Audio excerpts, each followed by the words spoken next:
नमस्कार, स्वागत है आप सभी का। देश दुनिया की ताजा तरीन खबरों को लेकर हाजिर हुए कृतिका और अगले आधा घंटे में हम जानेंगे देश दुनिया से जुड़ी तमाम बड़ी और छोटी खबरें। तो बने रहिए अगले आधा घंटे हमारे साथ और इस बुलेटिन की शुरुआत करेंगे सबसे पहले सुर्खियों के साथ। केंद्रीय गृह मंत्री अमित शाह की अध्यक्षता में पंचकुला में होगी भाजपा कार्यकारिणी की बैठक। अमित शाह कार्यकर्ताओं को देंगे जीत का मंत्र।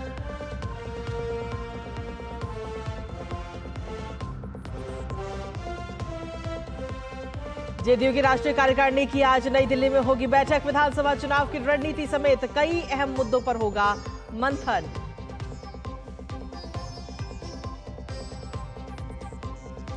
शराब नीति मामले में दिल्ली के मुख्यमंत्री अरविंद केजरीवाल को आज दिल्ली कोर्ट में किया जाएगा पेश। 3 दिन की सीबीआई हिरासत आज हो रही है खत्म। एनटीए की यूजीसी नेट सहित 3 परीक्षाओं की नई तारीखों की घोषणा। 21 अगस्त से 4 सितंबर के बीच में आयोजित होंगी परीक्षाएं। यूजीसी नेट की परीक्षा, एनसीईटी 10 जुलाई और सीएसआईआर नेट के 25 से 27 जुलाई के बीच होंगे एग्जाम। श्री अमरनाथ यात्रा आज से शुरू। 4603 श्रद्धालुओं का पहला जत्था बाबा बर्फानी की करेगा दर्शन। शिव भक्तों में भारी उत्साह। और खेल की खबरों में T20 विश्व कप के खिताबी मुकाबले में आज भारत और दक्षिण अफ्रीका होंगे आमने सामने।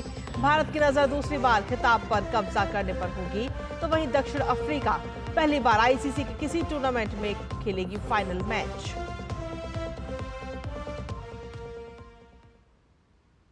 और हेडलाइंस के बाद अब खबरों में विस्तार से बात करेंगे। सबसे पहले बात करते हैं विधानसभा चुनावों को लेकर। दरअसल हरियाणा में विधानसभा चुनावों की तैयारियों में जुटी भारतीय जनता पार्टी में लगातार बैठकों का दौर जारी है। केंद्रीय गृह मंत्री अमित शाह भाजपा कार्यकर्ताओं में जोश भरने के लिए आज हरियाणा के दौरे पर आ रहे हैं। अमित शाह पंचकुला में प्रदेश कार्यकारिणी की बैठक की अध्यक्षता करेंगे। इस बैठक में हरियाणा के मुख्यमंत्री, केंद्रीय मंत्री एवं विधानसभा चुनाव प्रभारी धर्मेंद्र प्रधान, सह चुनाव प्रभारी विप्लव कुमार देव, केंद्रीय मंत्री मनोहर लाल समेत तमाम बड़े नेता शामिल होंगे। इस बैठक में अमित शाह कार्यकर्ताओं को जीत का मंत्र देंगे। वहीं जेडीयू की राष्ट्रीय कार्यकारिणी की आज नई दिल्ली में अहम बैठक होगी। जेडीयू के राष्ट्रीय अध्यक्ष नीतीश कुमार समेत पार्टी के तमाम वरिष्ठ पदाधिकारी शुक्रवार को ही दिल्ली पहुंच गए थे। इस बैठक में 2024 लोकसभा चुनाव के परिणाम, 2025 में होने वाले बिहार विधानसभा चुनाव, भविष्य की रणनीति पर विचार विमर्श होगा। पार्टी के सांगठनिक विषयों पर भी मंथन होगा और कई महत्वपूर्ण निर्णय भी लिए जा सकते हैं। इससे पहले आपको बता दें कि 29 दिसंबर को जेडीयू राष्ट्रीय कार्यकारिणी की बैठक दिल्ली में हुई थी, जिसके बाद पार्टी की कमान ललन सिंह के हाथों से लेकर नीतीश कुमार को सौंप दी गई थी। वहीं शराब नीति मामले में दिल्ली के मुख्यमंत्री अरविंद केजरीवाल को आज दिल्ली कोर्ट में पेश किया जाना है। केजरीवाल की 3 दिन की सीबीआई हिरासत आज खत्म हो रही है। सीबीआई ने केजरीवाल की 5 दिन की रिमांड मांगी थी, जिसमें कोर्ट ने केजरीवाल को 3 दिन की रिमांड पर भेजा था। गौरतलब है कि शराब नीति के कार्यान्वयन में कथित अनियमितता की शिकायतों के बाद उपराज्यपाल ने सीबीआई जांच की सिफारिश की थी। इससे पहले केजरीवाल को ईडी ने मनी लॉन्ड्रिंग मामले में 21 मार्च को गिरफ्तार किया था। और चलिए अब बात करते हैं परीक्षाओं को लेकर। दरअसल यूजीसी नेट 2024 की परीक्षा के लिए नई तारीखों का ऐलान कर दिया गया है। यूजीसी नेट सहित 3 परीक्षाओं की तारीखों की घोषणा की गई है। इसमें NCET 2024, joint CSIR, UGC net और यूजीसी नेट परीक्षा शामिल है। यूजीसी नेट परीक्षा की 21 अगस्त से 4 सितंबर के बीच आयोजित की जाएगी, तो वहीं सीएसआईआर नेट परीक्षा 25 से 27 जुलाई के बीच आयोजित की जाएगी। हालांकि एनटीए ने इस बार परीक्षा के प्रारूप में बदलाव किया है। परीक्षा इस वर्ष ऑनलाइन कराई जाएंगी और ये दोनों परीक्षाएं भारतीय विश्वविद्यालय और अनुसंधान संस्थान में लेक्चरशिप और रिसर्च फेलोशिप चाहने वाले उम्मीदवारों के लिए महत्वपूर्ण है। दरअसल 18 जून को यूजीसी नेट की परीक्षा के पेपर लीक के संकेत मिलने के बाद शिक्षा मंत्रालय ने इन परीक्षाओं को रद्द कर दिया था। और आज से श्री अमरनाथ यात्रा शुरू हो चुकी है। पुरुषों, महिलाओं और साधुओं सहित कुल 4603 श्रद्धालुओं का पहला जत्था आज बाबा बर्फानी के दर्शन करेगा। आज सुबह दोनों रूटों से पवित्र गुफा के लिए पहलगाम और बालटाल आधार शिविरों से तीर्थयात्रियों ने प्रस्थान किया है। बाबा बर्फानी के दर्शन के लिए देश भर से आए शिव भक्तों में काफी उत्साह भी देखने को मिला। यात्रा को देखते हुए सुरक्षा के कड़े इंतजाम किए गए। इसके साथ ही ड्रोन और सीसीटीवी कैमरों से यात्री वाहनों पर नजर भी रखी जा रही है। जम्मू श्रीनगर हाईवे पर हर 500 मीटर और 1 किलोमीटर की दूरी पर सुरक्षा चौकियां स्थापित की गई हैं। इन पर 24 घंटे हथियारबंद जवान तैनात रहेंगे। अमरनाथ यात्रा करीब 2 महीने तक चलेगी। भारतीय मौसम विभाग ने कहा कि अगले 4 से 5 दिनों के दौरान उत्तर पश्चिम भारत में मूसलाधार बारिश होने की संभावना है। तो वहीं अगले 2 से 4 दिनों के दौरान मध्य और पूर्वी भारत में भी मूसलाधार बारिश होने की संभावना है। भारतीय मौसम विभाग ने कहा कि दक्षिण पश्चिम मानसून पश्चिम राजस्थान के कुछ और हिस्से, पूर्वी राजस्थान के शेष हिस्से, हरियाणा के कुछ हिस्से, पूरी दिल्ली और पश्चिम उत्तर प्रदेश के कुछ हिस्से और साथ ही हिस्सों में आगे बढ़ गया है। मानसून मध्य प्रदेश, छत्तीसगढ़, पश्चिम बंगाल, झारखंड, बिहार के शेष हिस्सों, पूर्वी उत्तर प्रदेश के कुछ और हिस्सों और उत्तराखंड के शेष हिस्सों में भी आगे बढ़ गया है। अगले 2 से 3 दिनों के दौरान पश्चिमी राजस्थान के कुछ और हिस्से, हरियाणा के शेष हिस्से, पूरे चंडीगढ़ और पंजाब, हिमाचल प्रदेश के शेष हिस्सों में तथा जम्मू में दक्षिण पश्चिम मानसून के आगे बढ़ने के लिए परिस्थितियां अनुकूल होने की संभावना है।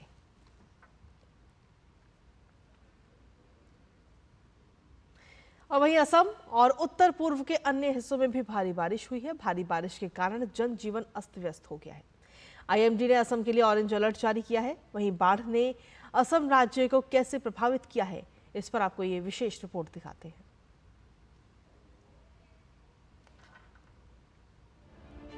डिब्रूगढ़ शहर बाढ़ से जूझ रहा है। शुक्रवार सुबह भारी बारिश के बाद अधिकांश सड़कें जलमग्न हो गई।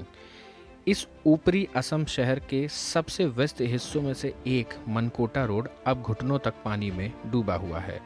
ब्रह्मपुत्र के तट पर स्थित डिब्रूगढ़ में लगातार बाढ़ और जलभराव की समस्या का सामना करना पड़ रहा है। You see the people face lots because if somebody wants to go to for medical college or any other hospital, so everybody don't have any vehicles. इस बीच असम में बाढ़ की स्थिति में सुधार जारी है। हालांकि शुक्रवार शाम तक 7 जिलों में लगभग 1.1 लाख लोग अभी भी प्रभावित हैं। इसमें कछार सबसे ज़्यादा प्रभावित है, जहां लगभग 74,000 लोग प्रभावित हैं। इसके बाद करीमगंज, जहां 39,000 से अधिक लोग बाढ़ के पानी में डूबे हुए हैं। इस वर्ष बाढ़, भूस्खलन और तूफान में राज्य में 31 लोगों की जान चली गई। असम के डिब्रूगढ़ से सुबीना रॉय की रिपोर्ट। और खबरों का सिलसिला डीडी न्यूज पर यूं ही लगातार जारी। वक्त एक छोटे से ब्रेक का, बने रहिए हमारे साथ। जिन्होंने यूज किया है वो जानते हैं असली हींग का स्वाद। MDH सुपर हींग, शुद्धता का असली तड़का। MDH मैं क्या जी, सब जानते हैं, जहां दिखे मारियो, अपना समझ के खा लियो। स्वाद से सबको दीवाना कर दे, दीवाना कर दे। पता का चाय, गजब का स्वाद। डॉक्टर ऑर्थो ऑयल के रेगुलर मसाज से जॉइंट हेल्थी रहते हैं। और अगर प्रॉब्लम बहुत पुरानी है तो डॉक्टर ऑर्थो कैप्सूल्स साथ लेना ना भूलें। अब दर्द भी घुटने टेकेगा। बात जब पीढ़ियों के लिए बनने वाले घर की हो तो जिम्मेदारी बड़ी हो जाती है। गैलेंट समझता है ये जिम्मेदारी। अब डबल एम रिब्स के साथ गैलेंट एडवांस TMT रीबार, निर्माण का रियल हीरो। चुटकुला समझ नहीं आया? समझ तो ये नहीं आता कि खेत धान का या खरपतवार का। तो इसमें समझना क्या है दोस्त? ले आओ धान के खरपतवारों का स्पेशलिस्ट ग्रीन लेबल।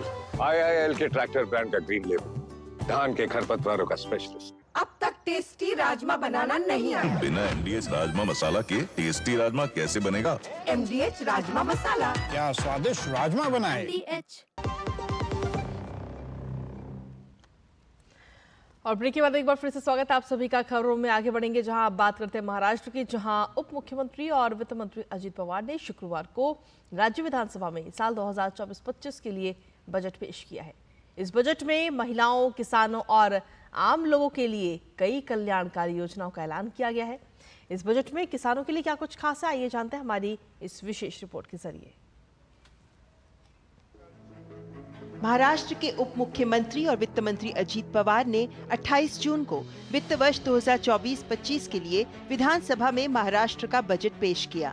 राज्य विधानसभा में अजीत पवार ने कहा कि महाराष्ट्र में 44 लाख किसानों को बिजली बिल का बकाया माफ किया जाएगा। पवार ने कहा कि फसल क्षति के लिए मुआवजे के रूप में देय अधिकतम राशि पहले 25,000 रुपए थी और अब इसे बढ़ाकर 50,000 रुपए किया जा रहा है। प्याज उत्पादक किसानों को वित्तीय सहायता प्रदान करने के लिए 350 रुपए प्रति क्विंटल के रूप में 850 करोड़ से अधिक की सब्सिडी दी गई है। उप मुख्यमंत्री ने कहा कि प्याज और कपास की गारंटी शुदा कीमतों पर खरीद के लिए 200 करोड़ रुपए का एक रिवॉल्विंग फंड बनाया जा रहा है। उन्होंने कहा कि सरकार किसानों की मदद के लिए प्रतिबद्ध है। बीज, सिंचाई सुविधाओं, प्रौद्योगिकी के उपयोग, कृषि उपज के भंडारण आदि के लिए सब्सिडी के संबंध में विभिन्न योजनाएं लागू की जा रही हैं। उन्होंने कहा कि वित्त वर्ष 2023-24 से किसानों की मदद के लिए नमो शेतकरी महासम्मान निधि, 1 रुपए में फसल बीमा जैसी योजनाएं शुरू की गई हैं। उन्होंने बताया कि विदर्भ और मराठवाड़ा के 16 जिलों में योजनाएं सफलतापूर्वक पूरी हो चुकी हैं। 6,000 करोड़ की इन परियोजनाओं का दूसरा चरण 21 जिलों में लागू किया जाएगा। अजीत पवार ने कहा कि हम महाराष्ट्र में कपास और सोयाबीन की फसलों के लिए सभी किसानों को 5,000 रुपए प्रति हेक्टेयर का बोनस देने की योजना बना रहे हैं। इसके अलावा महाराष्ट्र सरकार 1 जुलाई 2024 के बाद भी दूध उत्पादक किसानों को 5 रुपए प्रति लीटर का बोनस देना जारी रखेगी। Bureau report, DD news. और साथ ही आपको बता दें कि देश में 1 जुलाई से 3 नए आपराधिक कानून लागू होने जा रहे हैं और इस नए कानून के लागू होने के बाद देश में आईपीसी और सीआरपीसी की छुट्टी हो जाएगी। नए कानूनों में दंड की नहीं बल्कि न्याय पाने की पर जोर दिया गया है और खास बात यह है कि नए कानून में आतंकवाद और राष्ट्रीय सुरक्षा जैसे खतरनाक अपराधों के मामले में भी सजा को और सख्त बनाया गया है। इस रिपोर्ट में आपको दिखाते हैं कि नए कानून में कैसे आतंकवाद से निपटने के लिए फुल प्रूफ तैयारी की गई है। आतंकवाद से पीड़ित प्रताड़ित रहे हमारे देश के कानून में अब तक आतंकवाद को न तो परिभाषित किया गया था और न ही आईपीसी के तहत इसमें सजा का उल्लेख था। समय समय पर टाडा और पोटा जैसे विशेष कानूनों के जरिए आतंकवादियों और आतंकी गतिविधियों से निपटने की कोशिश होती थी। पहली बार आतंकवाद शब्द को भारतीय न्याय संहिता के तहत परिभाषित किया गया है। नए कानून के तहत भारत की एकता, अखंडता और सुरक्षा को खतरे में डालने, आम जनता या उसके एक वर्ग को डराने या सार्वजनिक व्यवस्था को बिगाड़ने के इरादे से भारत या किसी अन्य देश में कोई कृत्य करता है तो उसे आतंकवादी कृत्य माना जाएगा। इस दायरे में मृत्यु, चोट, संपत्ति को नुकसान, आवश्यक आपूर्ति में व्यवधान और बहुत कुछ शामिल है। आतंकवाद की परिभाषा में आर्थिक सुरक्षा शब्द को भी जोड़ा गया है। किसी सार्वजनिक पदाधिकारी को मौत के घाट उतारने का प्रयास आतंकवाद के दायरे में आता है। सार्वजनिक सुविधाओं या निजी संपत्ति को बम, डायनामाइट आदि से नष्ट करना अब आतंकवादी गतिविधि होगा। भारतीय न्याय संहिता की धारा 113 में आतंकी कृत्य का दोषी पाए जाने पर मौत की सजा या उम्र कैद हो सकती है।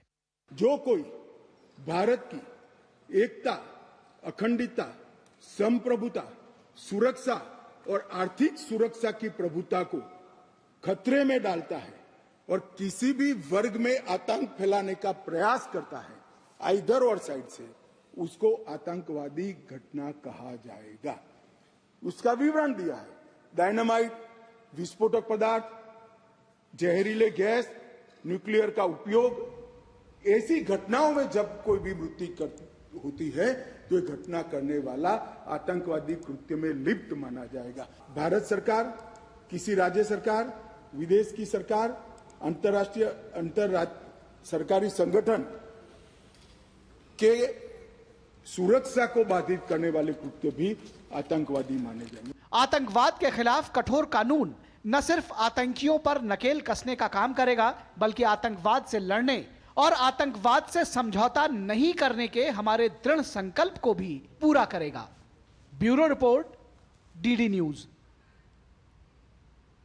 और वहीं इस नए कानून में इस बात का भी विशेष ख्याल रखा गया है कि महिलाओं के खिलाफ होने वाले अत्याचारों पर लगाम लगाई जा सके और इसके लिए प्रावधानों को और सख्त किया गया है। साथ ही इस बात का भी विशेष ध्यान रखा गया कि महिलाओं को जल्द से जल्द न्याय मिले और वो उनके लिए सुलभ हो। पीड़ित केंद्रित दृष्टिकोण इन कानूनों की विशेषता है। आइए देखते हैं इस पर आधारित ये रिपोर्ट। 1 जुलाई से लागू होने वाले कानून में महिला सुरक्षा और महिलाओं के खिलाफ अत्याचार को लेकर प्रावधानों को और सख्त किया गया है। भारतीय न्याय संहिता में गैंगरेप के मामलों में अब 20 साल की सजा या आजीवन कारावास का प्रावधान किया गया है। इसके अलावा झूठे वादे या पहचान छुपाकर यौन संबंध बनाना भी अब अपराध की श्रेणी में होगा। इसमें 18 साल से कम आयु की लड़की से दुष्कर्म के मामले में आजीवन कारावास या मृत्यु दंड का प्रावधान किया गया है। नए कानून के तहत विवाहित महिला के लिए यौन सहमति की उम्र पॉक्सो के अनुरूप 15 वर्ष से बढ़ाकर 18 वर्ष कर दी गई है। इसके अलावा यदि नाबालिग लड़की के साथ बलात्कार किया जाता है तो पॉक्सो की सभी धाराएं लगाई जाएंगी। शादी के नाम पर गुमराह करने या पहचान छिपाकर शादी करने पर 10 साल तक की सजा होगी। यानी लव जिहाद जैसी घटनाओं से निपटने के लिए सजा तय की गई है।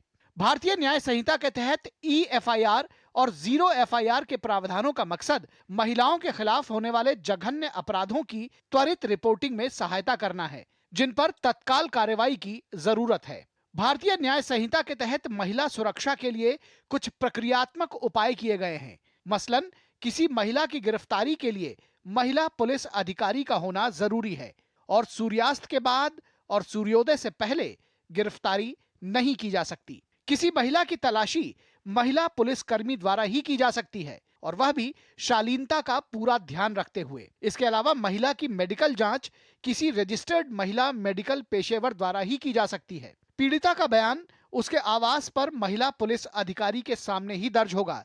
बयान रिकॉर्ड करते समय पीड़िता के माता पिता या अभिभावक मौजूद रह सकते हैं। महिला का बयान किसी महिला मजिस्ट्रेट की मौजूदगी में दर्ज किया जा सकता है और यदि महिला मजिस्ट्रेट उपलब्ध न हो तो किसी अन्य महिला की उपस्थिति में ही पुरुष मजिस्ट्रेट बयान दर्ज कर सकता है। रेप या यौन अपराध की शिकार हुई किसी नाबालिग महिला का आरोपी से आमना सामना नहीं कराया जा सकता, जबकि पीड़ित महिला की इच्छा पर आरोपी से जिरह करने का उसका अधिकार सुरक्षित रहेगा।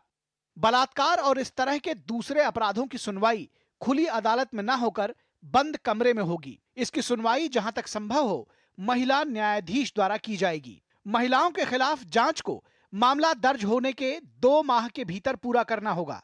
इसके साथ ही महिलाओं के खिलाफ मामले को पीड़ित महिला के अलावा किसी दूसरे व्यक्ति द्वारा भी दर्ज कराया जा सकता है। वहीं नए आपराधिक कानूनों में एसिड हमलों से संबंधित महत्वपूर्ण कानूनी प्रावधान किए गए हैं। जैसे किसी भी अवधि के लिए कारावास की सजा 10 वर्ष से कम नहीं होगी, लेकिन उसे आजीवन कारावास तक बढ़ाया जा सकता है और जुर्माना भी लगाया जा सकता है। इसके साथ ही किसी भी व्यक्ति को नुकसान पहुंचाने के इरादे से एसिड फेंकने पर कम से कम 5 साल की सजा होगी, जिसे 7 साल तक बढ़ाया जा सकता है और जुर्माना भी लगाया जा सकता है। महिलाओं को सुरक्षा प्रदान करने के उद्देश्य से सरकार की 1 स्टॉप सेंटर योजना लागू है। 1 स्टॉप सेंटर में किसी भी प्रकार की हिंसा से पीड़ित महिलाओं को कानूनी सहायता, पुलिस सहायता, 5 दिन का अस्थायी आश्रय, रहना व खाना आदि सुविधाएं निःशुल्क उपलब्ध करवाई जाती हैं। इस तरह नए कानून महिलाओं की सुरक्षा सुनिश्चित तो करते ही हैं, उनकी गरिमा और सम्मान का ध्यान रखते हुए उनके लिए न्याय को त्वरित और सुलभ बनाते हैं। पीड़ित केंद्रित दृष्टिकोण इन कानूनों की विशेषता है। Bureau report, DD news. और इसी के साथ अब अगली खबर का रुख कर लेते हैं। दरअसल केंद्र सरकार की जल जीवन मिशन योजना आज आकांक्षी जिला कोरबा के ग्रामीणों के लिए वरदान साबित हो रही है। एक वक्त तक पानी के लिए परेशान होने वाले आदिवासी बाहुल्य गांवों में अब हर घर से नल का कनेक्शन लग जाने से लोगों में खासी खुशी है।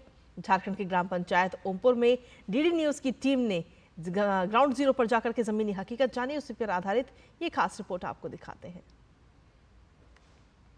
झारखंड के ओमपुर गांव में रहने वाले ग्रामीणों को पहले पीने का पानी लाने के लिए लंबी दूरी तय करनी पड़ती थी, लेकिन जब से जल जीवन मिशन योजना के तहत उनके घर में नल का कनेक्शन लगा है, उन्हें पानी की समस्या से निजात मिल गई है। अभी केंद्र सरकार के द्वारा हर घर नल जल योजना के तहत में पानी देने का प्रावधान था, उसमें हमारे यहाँ भी 2 टंकी बना हुआ है।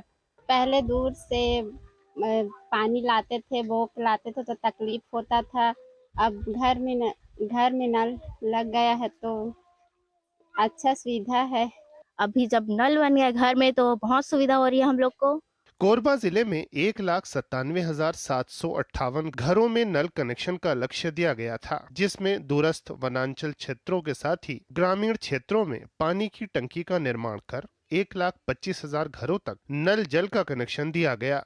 कोरबा जिला जैसा कि आप जानते ही हैं कि वनों से आच्छादित जिला है। इसके साथ में ही भारत सरकार द्वारा इसे आकांक्षी जिला के अंतर्गत भी घोषित किया गया है। हम शीघ्र ही प्रयास कर रहे हैं कि निर्धारित लक्ष्यों को हम शासन की मंशानुसार समय सीमा में पूर्ण कर सकें। केंद्र सरकार की महत्वाकांक्षी जल जीवन मिशन योजना के कारण आज कोरबा जिले में ग्रामीणों का जीवन आसान हो गया है। वहीं प्रशासन जल जीवन मिशन योजना के तहत तय ऊंचाई पाने के लिए निरंतर प्रयास कर रहा है। कोरबा से विजय कुमार की report, DD news. Is of doing business के तहत अब स्ट्रीट वेंडर यानी रेहड़ी पटरी लगाने वाले और दुकान चलाने वाले लोगों को कुछ ही पल में अब लाइसेंस मिलेगा और पंजीकरण भी हो सकेगा। इसके लिए स्वास्थ्य मंत्रालय ने नई सुविधा भी शुरू की है। स्ट्रीट वेंडर इस पहल से काफी खुश भी नजर आ रहे हैं। मुझे ये जो सर्टिफिकेट मिला, बहुत बहुत धन्यवाद देता हूँ मोदी जी को। और मुझे खुशी हुआ मंच पर बोलने के मौका पहली बार मिले थे। और हमें चाह रहे हमारे सारे जितने फूड वेंडर लाइसेंस है सबको ऐसे तरह लाइसेंस मिलने चाहिए और सबको बिल्कुल दुकान अच्छी बन जाना चाहिए और हमें आगे तरक्की मिले और हमें बहुत अच्छा मिलेंगे, इससे लाभ होंगे। मैं सुधीर शर्मा, मैं लाल क्वार्टर कृष्णा नगर से ही हूँ, जहाँ मैं छोटे से व्यवसाय करता हूँ। सड़क के किनारे पहले दुकान लगाते थे, अब बड़ी दुकान धीरे धीरे FSI की तरफ से लाइसेंस मिल गया इंस्टेंट, जिसके लिए पहले 30 दिन से 2 महीने का टाइम लगता था और परेशानी होती थी वो अलग। हमें इसके लिए बड़ा परेशान होना पड़ता था लाइसेंस वगैरह के लिए, जिससे MCD पुलिस वाले बहुत परेशान करते थे। अब इंस्टेंट इसके मिलने से हमारे को ये फ़ायदा है कि हम अपना ये प्रूफ लगा के रख सकते हैं, जिससे हमें MCD पुलिस वाले परेशान नहीं करेंगे और जिससे हम अपने रोज़गार करके अपने बच्चों का पालन पोषण कर सकते हैं। इसलिए भारत सरकार का, मोदी जी का, JP नड्डा जी का बहुत बहुत धन्यवाद। वहीं दिल्ली के विज्ञान भवन में आयोजित आयुष्मान भारत गुणवत्ता स्वास्थ्य कार्यक्रम में स्वास्थ्य मंत्रालय ने मरीजों को बेहतर सुविधा उपलब्ध कराने वाले सरकारी अस्पतालों को सम्मानित किया है। इस कार्यक्रम का मकसद सरकारी अस्पतालों के प्रति लोगों का नजरिया बदलने के साथ ही मरीजों को अच्छी मेडिकल सेवा प्रदान करने के लिए सरकारी अस्पतालों को प्रेरित करना भी है। आइए दिखाते हैं ये रिपोर्ट। मध्य प्रदेश के जिला अस्पताल को राष्ट्र NQAS में प्रथम पुरस्कार मिला है। इसके साथ हमारी एक UPHC है संजय नगर, उसे भी प्रथम पुरस्कार मिला हुआ है। इसके लिए हम लोग यहाँ आए हुए हैं। बहुत काम हम लोग क्वालिटी में कर रहे हैं। क्वालिटी से अस्पतालों को बहुत फ़ायदा हो रहा है। लोग बहुत तारीफ़ करते हैं अब सरकारी अस्पतालों को, क्योंकि उनकी सेवाएं बहुत अच्छी हो गई हैं। मेरी ये फैसिलिटी पहली फैसिलिटी है जो कि कश्मीर डिवीज़न में NCAS सर्टिफाई हुई है और इस NCAS सर्टिफिकेशन के बाद मेरा जो स्टाफ है, मेरा हॉस्पिटल और पेशेंट केयर जो है बहुत ही बेहतर हो चुका है। हर एक लिहाज में एक स्टैंडर्ड हर मेंटेन किया जाता है। आयुष्मान आरोग्य मंदिर अचीव्ड NCAS सर्टिफिकेट ऑन 8 अक्टूबर 2023। बहुत खुशी हो रहा है क्योंकि इसके पहले स्टेट की जगह पे ही हमको ऑनर करते थे, अभी नेशनल लेवल पे आइडेंटिफाई हुआ है। Today we got 4 awards. One is for urban primary health center, one is for primary health center, one is for community health center, and the one is for sub health center. All these awards are and all the awardees and state nodal officers are coming to receive these awards. We are happy to receive these awards, and due to this national quality assessment standards, we are providing a good quality services to the public of Andhra Pradesh. और चलिए bulletin में आगे बढ़ते हुए अब बात खेलों की करते हैं, जहां ICC T20 विश्व कप 2024 का विजेता कौन बनेगा, इस बात का फैसला अब आज हो जाएगा। भारत और दक्षिण अफ्रीका की टीम बारबाडोस के मैदान पर एक दूसरे के खिलाफ खिताबी जंग के लिए उतरेंगी और बड़ी बात यह है कि दोनों ही टीमें अब तक प्रतियोगिता में अजय रही हैं। ऐसे में फाइनल की लड़ाई और बेहद ही ज्यादा दिलचस्प हो चुकी है।